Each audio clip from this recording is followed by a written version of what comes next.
ধন্যবাদ। আমি এতিয়া এয়া ফ্ৰিজত থোৱা গাখীৰ কিনি আনিছোঁ হা। এই পলিথিনটো একো তিতা নাই কিন্তু, ঠিক আছে। পলিথিনটোৰ ভিতৰত গাখীৰখিনি ভৰাই দিছোঁ। গাখীৰখিনি কিন্তু ফ্ৰিজত থকা।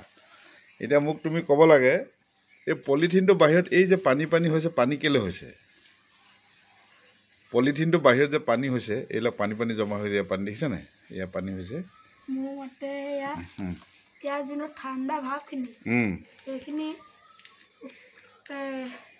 ভিতৰত থকাৰ কাৰণে শুকাই গৈছে যে, সেইকাৰণে পানী পানী মনি গ'ল। কি ঠাণ্ডা ভাৱখিনি কি হ'ল?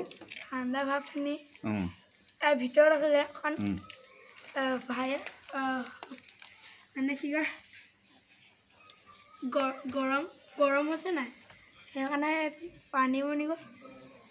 তোমাৰ অলপ অলপ হৈছে। তাৰমানে কথাটো কি হৈছে জানা নাই? মই বুজাই দিছোঁ হা। আমি যেতিয়া ফ্ৰিজত থোৱা ঠাণ্ডা বস্তু এই পলিথিনটোৰ ভিতৰত দি দিলোঁ ন, দি দিয়াৰ পিছত কি হ'ল, ইয়াৰ যিটো ঠাণ্ডা ভাৱ, সেই ঠাণ্ডা ভাৱটোৱে কি কৰিছে, বাহিৰত আমাৰ বতাহ আছে নাই, সেই বতাহত থকা পানীখিনিক, জলীয় বাষ্প মানে বতাহৰ লগতো পানী পানী থাকে, সেই পানীখিনি ইয়াত লাগি গৈছে নাই, ঠাণ্ডা হৈছে নাই, সেইখিনি ঠাণ্ডা হৈ পানী হৈ গৈছে। তাৰমানে বতাহত থকা জলীয় বাষ্পখিনি এই ঠাণ্ডা বতাহৰ সংস্পৰ্শলৈ বা ইয়ালৈ আহি সেইখিনি ইয়াত পানী হৈ গৈছে। বুজি পালা?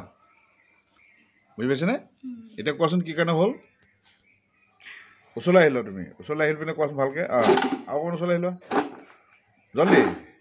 কোৱাচোন এতিয়া। মানে এই ভিতৰত থকা ঠাণ্ডা গাখীৰখিনিৰ কাৰণে এইটো গোটেই পলিথিনৰ বাহিৰতো ঠাণ্ডা হৈ আছেতো।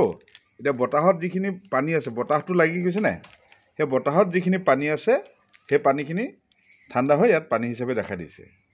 বুজি পালে? ইয়াৰ কণ্টেকলৈ যিখিনি বতাহ আহিছে, এই পলিথিনটো ঠাণ্ডা হৈ থকাৰ কাৰণে ইয়াৰ কণ্টেকলৈ যিখিনি বতাহ আহিছে, সেইখিনি ঠাণ্ডা হৈ গৈছে। তাৰমানে ঠাণ্ডা হৈ পানী হৈ গৈছে। বুজি পালা? এতিয়া এই প্ৰক্ৰিয়াটো কি বুলি কয়? এই প্ৰক্ৰিয়াটোকো তোমালোকৰ কিতাপত কণ্ডেনচেশ্যন বুলি ক'ব। শুনিছা? শুনিছা? তুমি যে ক'ব নাজানা নাই।